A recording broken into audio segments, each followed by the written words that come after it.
আগে তোমার নাম বলো আমাকে একটু। অদৃশ। অদৃশ। অদৃশ ক্লাস 11। ক্লাস 11।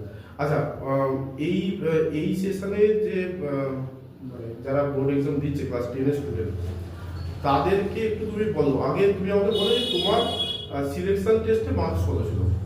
80 তে 32। 80 তে 32। আর তারপরে ফাইনালে কত পেয়েছো? ফাইনালে তো 195। 95 পেয়েছো।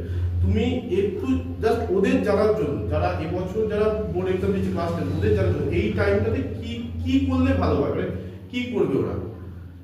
তোমার যে এক্সামগুলো আছে যদি প্রত্যেকটা দেওয়া যায় পরপর, মানে যে কটা এক্সাম হবে সিলেকশন আর ফাইনালের মাঝখানে ওগুলো, আর সেটগুলো যদি ভালো করে প্র্যাকটিস করা যায় তাহলে হয়ে যাবে। মানে প্রত্যেকটা পরীক্ষা যদি ইমপ্রুভ করা যাবে।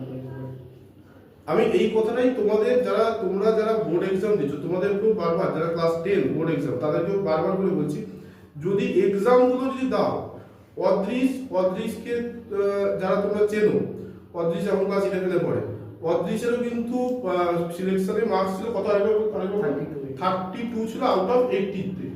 তারপরে কিন্তু ও পরপর এক্সামগুলো দিয়ে গেছে এবং কিছুটা কিছুটা করে মার্কস ইমপ্রুভ করে গেছে, তাতে কিন্তু ওর 95 হয়েছে আউট অফ 100। এরকম তোমাদের কাছে আরো বেশ কয়েকজন আছে, আছে চিরন্তন আছে, চিরন্তন আছে, আরেকজনের মার্কস খুব ভালো বের হয়েছিল, সেটা হচ্ছে হ্যাঁ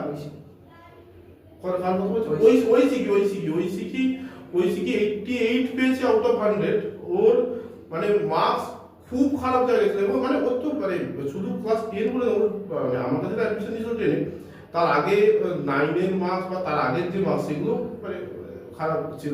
তারপরে যথেষ্ট চেষ্টা করেছে ওই টাইমে পরীক্ষা দিয়ে। তো আমি বারবার বলছি, যারা বোর্ড এক্সাম কোনো রকম ভাবে টেনশন করবে না, এক্সাম দিয়ে যাও, প্রত্যেকটা এক্সাম দিয়ে যাও, মার্কস বাড়বেই কিন্তু।